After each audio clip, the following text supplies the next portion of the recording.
সবাইকে ওয়েলকাম জানিয়ে আমার একটা আজকে নতুন রান্নার ভিডিও নিয়ে আপনাদের সামনে এসে গেছি। তো আশা করি সবাই ভালো আছেন, আমিও ভালো আছি। তো আজকে রান্না করব আমি ডিমের কোরমা। তেলের কড়াই গরম করে ওটার মধ্যে একটু সর্ষের তেল আর 1 চামচ ঘি দিয়ে দিয়েছি। এখন ডিমটা দিয়ে দিব, নুন হলুদ মাখিয়ে ডিমটা দিয়ে দিয়েছি। হালকা করে ভেজে নেব।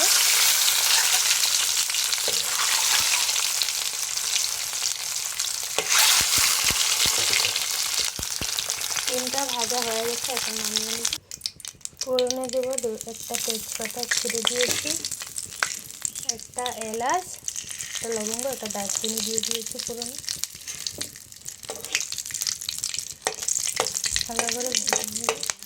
হালকা করে ভেজে নিয়েছি। এখন এটাতে দিয়ে দেব একটা পেঁয়াজ বাটা,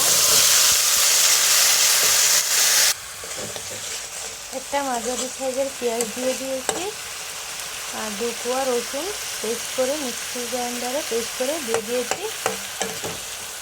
এখন এটা হালকা করে ভেজে দেবো, মানে কষিয়ে নিই।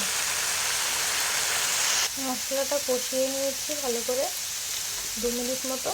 এখন এটাতে দিয়ে দিব স্বাদ মতো নুন, সামান্য একটু ধনে গুঁড়ো, একটু জিরে গুঁড়ো, সামান্য একটু লঙ্কার গুঁড়ো। এটাতে হলুদ দেবো না, আমি হলুদ ছাড়া করবো।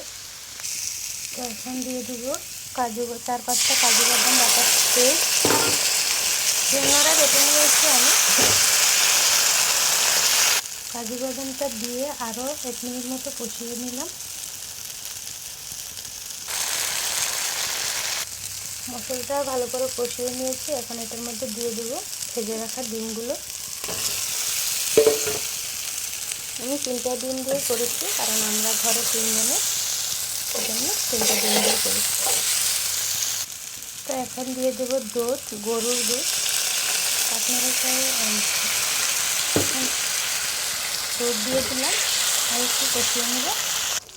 টেস্টটা ভালো হওয়ার জন্য দিয়ে দিচ্ছি সামান্য একটু চিনি, অল্প পরিমাণ করে চিনি দিয়ে দিয়েছি। লাড়িয়ে চাড়িয়ে দেবো। প্রায় হয়েছে আমার ডিমের কোরমা, প্রায় হয়ে গেছে। একটু দিয়ে দিচ্ছি গরম মশলা গুঁড়ো।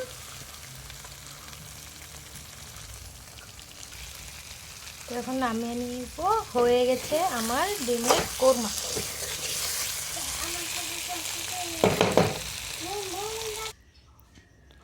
তো এই যে আমার ডিম পাতুরি হয়ে গেছে, এই যে। আর উপরে দিয়ে দিলাম পেঁয়াজ বেরেস্তা। কেমন হয়েছে অবশ্যই জানাবেন। এই যে কেমন হয়েছে, ভালো লাগলে অবশ্যই কমেন্টে কিছু বলবেন আর একটা লাইক করে দিবেন। সবাইকে টাটা, বাই বাই, ভালো থাকবেন।